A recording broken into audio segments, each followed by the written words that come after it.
you better watch this video all the way through. And I mean it, because I have the analytics and the data to show me when you guys decide to stop watching this video. And if you don't watch this video all the way through, I will find you and I will hand you a very, very mean letter to let you know what my thoughts are. Anyways, overrated, underrated, properly rated, part 10. Let's go. Edis. Hey Barry, longtime watcher, first time caller. I'd love to hear your take on this series. Some say it's long past its prime, but I personally believe it could easily last in the next NFL offseason. I would say that it definitely gets tougher the more topics you cover, and that's reflected in the view counts, but I still do it just because I think it's interesting and I like giving my opinions on stuff, and it's my channel. This is America, and I'm going to make sure that I use all my rights as an American citizen to their fullest extent. So I think this series is underrated. Darth Magus. Fred Taylor, arguably one of the most underrated running backs of all time, 17th on the all-time rushing list, 13th on the all-time yards per game list, but is rarely talked about. That's because Freddie Boy played in a small market in Jacksonville. God, look at those fucking uniforms. They were so awesome. And he had some injuries, but yes, Freddie Taylor could play. I would say overall that he was underrated, but I have a feeling he will eventually get into the Hall of Fame. Malefic Overlord 6. The 77 Falcons. They had one of the greatest defenses of all time, but finished 7-7 because their offense was straight crap. Would love to hear your thoughts on them. It is true their defense was dominant. They gave up 9.2 points per game, and a large reason for this was because even though they didn't have a defensive coordinator, Jerry Glanville was their de facto defensive coordinator, and he would just blitz the defensive backs, and at the time, NFL offenses had no idea how to adjust to it, so they dominated defensively. But if you look at the years after, the defense quickly fell off because offenses adjusted to the blitzing cornerbacks and realized, hey, these guys are blitzing, that means we can just throw over the top. So it was a nice little flash in the pan, therefore I would say they're overrated. Tripperoni. Alonzo Mourning, personally one of my favorite players, but sometimes overlooked because of the other prominent big men of the 90s. Yeah, Zoe was basically in the second tier of centers, I would say, below Hakeem and Shaq and David Robinson. Maybe on par with Ewing, just below Ewing. I think defensively, he was obviously very good. Offensively, pretty limited. Not a good passer. He was still a first ballot Hall of Famer, which I think makes him slightly overrated because I don't think he was that good, but I do think he's worthy of the Hall of Fame. So yeah, overrated. Belfer Blue. Victor Wembanyama. I truly believe even with the hype that people still don't realize how good this guy can become. I feel like I've maybe given my opinion on Victor already in one of my prior videos in this series, but hey, it's my channel, it's my video, my rules, I can do what I want. I gotta admit, I'm not a big fan of Wemby. I think that considering his measurables, he should be a good player, but he's just so skinny, and I don't think he's an elite shooter. I don't honestly see what the hype is about. I could be proven wrong, but as of this point, I would say Wemby's overrated. Roger Thundercock. Oasis, one of the biggest bands in the 90s and the biggest in the world in 95. Never made it big in America, but I believe they were one of the last true rock and roll bands. They never made it big in America, huh? That's weird because I grew up listening to them a lot. They do have a lot of good songs. A little bit of a Beatles ripoff in terms of their look, but I think they're better than the Beatles, honestly. It's a shame the two brothers hate each other, but I would say overall they are underrated. Beeble 76. Attack on Titan. I believe it is one of the most well-written and plot-driven shows of all time. Characters and story are amazing. I love it. Never seen it. JP Rogers. John Mayer. I've just recently discovered his music, and as a guitar player, I'm blown away by his talent and style. His blues playing is otherworldly. I think he's one of the greatest modern singwriters and guitarists, even though a lot of Taylor Swift's cult-like fans hate him so much. Yeah, you know, John Mayer, he's always been alright. I mean, he has a couple good songs. He's more known, I think, for his personal life and being well-endowed and dating a lot of hot actresses and stuff than he is for his music, but I guess he's pretty good. I'd say he's properly rated as one of the top musicians of his era, although I do have to dock him a couple points for having premarital sex. Channing Davis. Tyrese Maxey. He's shown star potential for the Sixers and will need to fill the Harden role if he leaves this offseason, but love to know what you think about him and his potential. I don't think he'll be as good as James Harden, obviously, but I do think he has the potential to be an all-star caliber guard. He's averaged over 20 each of the last postseasons. He averaged 20 this year. I think with more opportunity, his numbers will get better, even though his efficiency should drop, but he's definitely capable of being an all-star. Is he enough to move the needle, turn the Sixers into title contenders? We'll have to wait and see. My gut says no. Overall, I would say he's underrated. Jacob Smith. Current Jets roster. I feel like they've been talked about a lot for the new team they have, but I would like to hear your early take on them before the season starts. Also, bring back puppy time for next season. Well, I'm not going to do it if you don't ask nicely, sir. Anyway, as for the Jets, it's going to be interesting to see what happens because obviously Aaron Rodgers and they signed a bunch of his old Packer buddies. I get the sense that they're going to finish around 500. They've AFC East is pretty good, so, and that's something I was never able to say from 2001 to 2019, but it's true now. So they have a tough division. I say the Jets overrated. Mike Hale 2K3. Trae Young, even to Hawks fans, his lackluster defense and flopping is irritating, but lots of people are now acting like he's not one of the better point guards playing right now, especially considering he led the league in total assists last year. Trae is definitely one of those guys, very similar to Luka, which is interesting because they were traded for each other, that they need the ball in their hand. They really give you nothing off ball. He takes so many three-point shots when he's not really that great of a three-point shooter. And like you said, defensively, he's a minus, but he is an incredible playmaker. So I can't say he's overrated, but I would say he's properly rated as an all-star caliber guard who's not a superstar. Nothing Man. Chris Cornell, in my opinion, one of the best vocalists of all time with incredible range, tone, dynamics, and his songwriting abilities are slept on. He and Soundgarden and Audio Slave, yeah, he absolutely had a lot of great songs. It's just unfortunate that he was swept up in the long list of rock singers from the grunge era that died too young. And I think as a songwriter, he's definitely properly rated as one of the best ever. Jay Feeney 2006. Dexter Lawrence. He was basically the entire Giants run defense and had by far the most pressures from the nose tackle position, despite an extremely high double team rate. No offense to Riley Reid. Dexter Lawrence, he's a great player. There's no doubt about it. But again, as with everything New York Giants, or should I say New Jersey Giants related, as an Eagles fan, they don't scare me as long as Daniel Jones or Danny Diapers is their quarterback. I'm sorry. But as for Dexter Lawrence, I would say he is properly rated as an elite nose guard. XD LMAO 42. Deebo Samuel, after an incredible 2021, had a bit of a disappointing 2022 where he was underutilized. I feel like he gets overlooked, but he's still one of the most talented and versatile players in the league who can repeat his 21 season with proper usage. Deebo's a great player, but yes, I do wonder if they would just be better off if they made him a pure wide receiver instead of trying to turn him into Percy Harvin, essentially. Although I did lose respect for Deebo because he continues to bitch and moan about the NFC Championship game. Yes, the 49ers got a tough break, but guess what? You lost. You got blown out. Tough crap. Overall, I would say Deebo Samuel is properly rated as one of the better players in the league. Riri Roney. Kemba Walker. Hornets legend, had a good career in Charlotte, but then started to fall off when he left for Boston. In my opinion, one of the more underrated point guards in the decade. I've always said this. I've said that people always talk about small market stars or superstars and how they never get enough credit for how good they are. I always point out it's a two-way street because while you might not get as much credit when you play well or you win as somebody in LA, you also don't get any crap or nearly as much crap when you lose. And Kemba Walker was a nice little player, but he never won anything. He wasn't a great player. Nobody ever talked about his failures until he got to Boston and later with the Knicks. He was okay, but I think he was just, again, he was an all-star caliber player, never anything more than that. I would say he's a teeny bit overrated. Sven Hafner. Dejounte Murray often gets no blame when the Hawks play bad and hasn't propelled the roster to what was expected. Would be interested to hear your tale. Hey, well, I'll have you know that Dejounte Murray is extremely cute, okay? So that's why he doesn't get any hate. But yes, I think maybe Dejounte Murray just isn't that great of a player. Maybe he's just another good borderline all-star player. Maybe he's a Tyrese Maxey caliber player. Who knows? I don't think he's a number one or a number two caliber player on a title team, but he can score in bunches and he is a decent passer. So I would say he's pretty much properly rated where he is. I don't see him getting that much hype. Alex C. Eastwood. Quentin Tarantino and his films, arguably the best director of our generation and the creator of many classics. Really curious to hear your take, Barry. I really love all of Quentin Tarantino's films. Pulp Fiction, Reservoir Dogs, Jackie Brown, Once Upon a Time in Hollywood, Inglourious Bastards, The Hateful Eight, Kill Bill Volumes 1 and 2, Django. I mean, I know them all, so they're very good. I would say his worst one was The Hateful Eight, or the one he did, Death Proof, I think was something that he did with Robert Rodriguez a decade ago or so. Overall, he every single movie he does, though, is usually pretty quality. I would say he's properly rated as one of the best directors of all time. Sir T.J. Pigsworth. Brandon Jacobs. I feel as though he's a top 5 running back that doesn't get talked about enough for how amazing he truly was in his prime. Underrated, in my honest opinion. Well, I don't know what you mean by top 5 running back. You mean top 5 underrated running back? I don't know. He certainly wasn't a top 5 running back in general. He was a good player. Very high runner, though, so he was susceptible to low hits. He was a good, solid player, was never really anything special. But, he did help beat Tom Brady in 2 Super Bowls, so I guess I can't hate him. Overall, I would say he's properly rated. Secure of the bag. Mint Oreos. Feel they're underrated in the scheme of Oreos as a whole. They're a game changer in my opinion. Well, that is your opinion because anything mint flavored to me tastes like pure shit. If you like mint ice cream or mint cookies or mint Oreos, whatever, you might as well just eat a tube of toothpaste, you freaking psychopath. paths. Therefore, mint Oreos, overrated. Beefy butter biscuits. Cinnamon Toast Crunch, easily the greatest cereal of our lifetime, and second only to Lucky Charms. That doesn't really make much sense, but I digress. Cinnamon Toast Crunch is very, very good, and in my opinion, is better than Lucky Charms. I don't know if it clears Reese's Puffs, though. Reese's Pieces Puffs cereal. Absolutely elite. Absolutely terrible for your teeth, but you only live once, you might as well enjoy it. So Cinnamon Toast Crunch, properly rated as an all-time great cereal. Coasty Ghost. Mortal Kombat. Love your stuff, Barry. You're so thoughtful and well-spoken with your analysis each season. No offense to Mike Tyson. Thank you. I don't know whether you're talking about Mortal Kombat the game. I'm assuming so. I've never actually played it. It was before my time. I've never seen the movie either, so as I'm saying this, I really don't know how I can answer this question. And now I'm starting to wonder what the meaning of life is, and if there is a God, then who created God, and who created the God who created God, and so on and so forth. Tambor the Lambor. Antawn Jamison. One of the most underrated players ever, in my opinion, who would be even better in today's NBA. Yeah, Jamison was a nice player, had a couple 20-point per game seasons. He's never really a superstar, and was a bit of a compiler and a journeyman who was able to hang around long enough to get 20,000 points in his career, but he was a very good third or fourth option to have on a good team. I'd say he's pretty properly rated, though, because I don't think he was a great player. Squirt, no offense to Zion Williamson. Grant Hill, he was always one of my favorite players to never win a ring. Also, love you, Barry. Side note, I always thought that love you emoji with the arrow and the 3,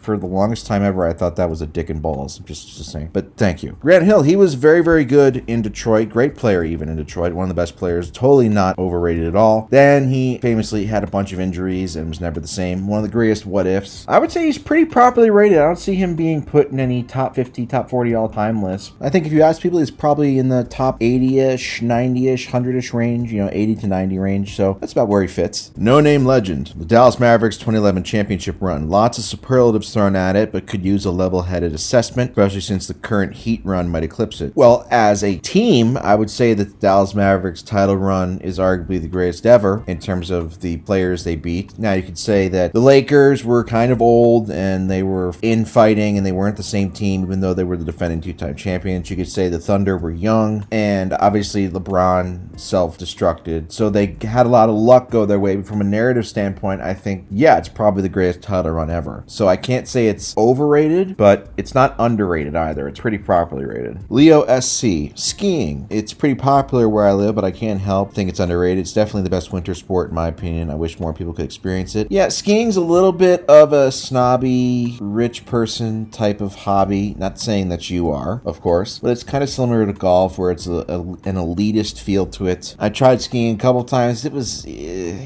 alright. It wasn't my cup of tea. I would say it's pretty properly rated where it is as a niche sport. Chase to star. Brock Purdy. People like him due to his amazing start after Jimmy G got injured. Went undefeated as a starter until the championship game. Personally, think he's one of my favorite quarterbacks in the NFL. Love to hear your thoughts. Well, we just need more sample size at this point before we can tell whether or not he's just another quote-unquote system quarterback for Kyle Shanahan. I think he's basically, I'd probably say he's just basically a much less handsome version of Jimmy G. Not really physically super gifted, but I think as long as the 49ers win with him, Kyle Shanahan will get a lot of the credit because Jimmy Garoppolo won a ton of games with great stats, and it was never about him, so I think Purdy's going to be the same way. So overall, I'd say right now, I think he's maybe a tad overrated. King Kaiba. Power Rangers. Did you like watching it as a kid? For me, yes. Especially love Tommy Oliver. Keep up the good work, Barry. Heart emoji. Heart emoji right back to you. I watched a little bit of Power Rangers as a kid, and I absolutely loved the pink Power Ranger. She was just so respectable. She was the most respectable woman that I'd ever seen at the time. She kind of reminds me of my ex-wife, which makes me have bittersweet feelings, and, well, I don't really want to talk about that right now, so I'll just say that Power Rangers is properly rated. E.g., The Human Centipede. In my opinion, a really good family film that gets too much hate for some of its weaker scenes. I agree 100% with you. It's a film about bringing people together and overcoming obstacles. It really shows us as human beings that if we work together, we can overcome anything that's in our way, unless we have our mouths sewed to a person's asshole and we are abducted by a crazed surgeon with our Achilles slashed and we can't go anywhere. The movie was aiming to be disturbing and it succeeded, so I would say it's pretty properly rated. Lee Collier, what is your overall opinion on anime? I know you've mentioned Dragon Ball Z a few times. What others have you seen enjoyed? You're the GOAT, by the way. Thank you. I'm not really a huge fan of anime other than Dragon Ball Z. I don't necessarily have anything against it. I just think a lot of it is just kind of weird. Really, the only reason why I like Dragon Ball Z, much like a lot of other people my age, is because I was introduced to it at a young age on Toonami and Cartoon Network and all these things, and it just kind of stuck. You know, I watched a little bit of Yu Yu Hakusho, Yu-Gi-Oh, but other than Yu-Gi-Oh, I'd say Dragon Ball Z and Dragon Ball Super is really the only anime that I watch. I'd say anime overall, pretty properly rated. Aiden F. Rap music. Biggest genre in the world, most deep and diverse when it comes to subgenres, has the most potential to be meaningful because of the lyrical aspects. Unfortunately, one of the most disrespected by people who only hear the worst of the worst and judge the genre off of that. When it comes to rap, honestly, I don't have any biases or limitations. I just really think that if you got a good beat and has a good flow, then it's good enough for me. I don't really care. Other than that, usually I listen to it for working out. I would say the good and the bad balances out. Rap is properly rated. Grayscale DMV. Hey Barry, would love to hear your take on NFL Street. Played it a lot as a kid. Think it's a top 5 football game ever. Not related, but Jerry Rice over Tom Brady. Agreed. I absolutely loved NFL Street as a kid. I'll never forget the Game Breaker option. I would spend hours on my PS2 playing that shit. It's one of my most cherished childhood memories. So NFL Street, underrated. Polynesia Films. Formula One. It's been around for a while, but seems to be getting really popular at the moment. I consider it a sport, but a lot of people don't at the same time. What are your thoughts? Well, I can't ever remember watching an F1 race, but from what I have seen, it just seems like two cars going really fast, almost like Hot Wheels, and that's what it reminds me of. I've never been big into motorsports or racing sports like NASCAR. It's not my it's not my cup of tea. So F1 is basically the same thing. I'd say F1, more like FU, overrated. Big Boy 8.0, Borat. Funniest film I've ever watched, especially the hotel scene. Borat, definitely great film, although it is not appealing to certain people. I don't really know how to say it, or just I can't really talk about a lot of the scenes in it if I want this video to be monetized. So yeah, it was definitely great. Sacha Baron Cohen, he definitely has a talent for getting under people's skin. So I would say Borat is underrated. John McClane, Weekend at Bernie's. I feel it's one of the better 80s comedies, one of my favorite comedies ever. While not as high as Airplane, Top Secret, Naked Gun, it still makes me laugh. Not really talked about in the mainstream when it comes to people's top comedy movies, which is sad. What are your thoughts? Thanks. I'm not the biggest fan of Weekend at Bernie's. I thought that the people in the movie, they made them way too dumb. You got these two guys carrying around an obvious corpse the entire time, and everybody is acting like they don't know it's a corpse. It's just, at a certain point, it's like, if you're gonna make a movie that's stupid, you can't take it seriously, and I felt like it tried to have the best of both worlds by having the dumbest plot imaginable while also having the other characters outside of the two main guys take it seriously, be serious. So I would say it's overrated. It's just too dumb. The characters are too dumb. Mitchell Popovsky, that high school crush we all had. Oh yes, the one that got away, the one where we were gonna spend the rest of our lives together and feel fulfilled and have happiness every day when we woke up, and you'd look on the other side of the bed and you'd see a beautiful face smiling and beaming right back at you, knowing that you found your soulmate and you're going to spend the rest of your life together fulfilled. No, I have actually no idea what you're talking about. No, I don't know what that's about. So high school crushes, overrated. Asa Minor, Cell, my favorite DBZ villain. Curious about your thoughts. I thought Cell was awesome. I love the entire story about how he starts out as a quote-unquote cell,